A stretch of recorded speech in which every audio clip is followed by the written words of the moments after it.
Жена ми има брат, той е от Санкт Петербург, защото жена ми е рускиня. Този брат, нейн се казва Саша. С Шурата сме загубили връзка вече от няколко месеца. Не може да го открием. Тоест той не пише никъде, не отговаря никъде в соцмрежите, на телефони и така нататък. Нашата първа мисъл, която минава през главата, дали Сашата въобще е жив. Сашата е могъл да отиде на война и там да бъде убит. И когато ние го мислим това, ние го мислим като нещо нормално. Разбирате?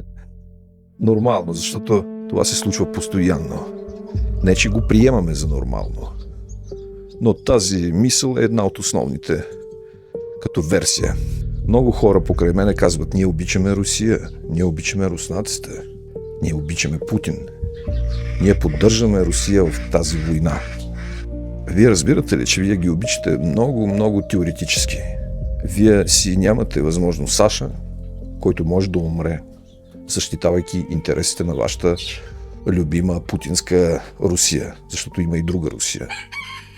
Как може да обичаш руснаците, когато нямаш нищо против стотици хиляди млади хора да умрат?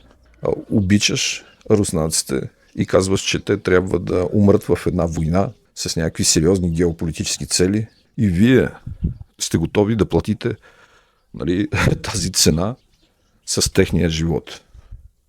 Русофилите от този тип сте всъщност русофоби и трябва да го знаете това. Вие сте истинските русофоби, защото един нормален човек, който обича руснаците, не би могъл да бъде поддръжник на Путин.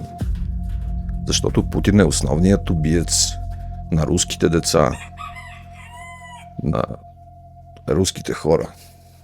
Не само на украинците, но и на руснаците. Познавам децата на тези хора, които поддържат Русия от тук, от България.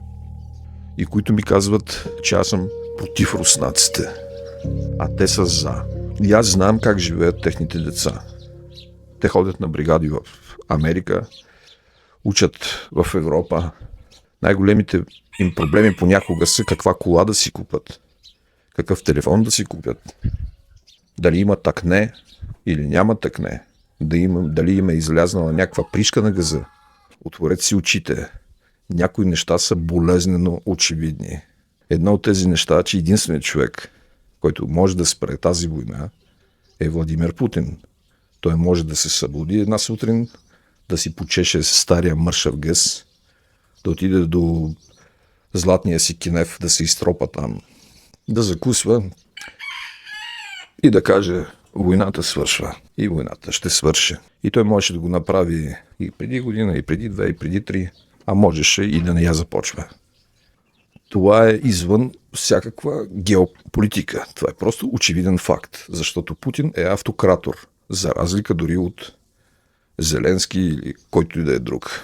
Тоест той е реално всесилен в Русия. Тоест той е единственият човек на тази земя, който може да каже: спираме, но той не го казва.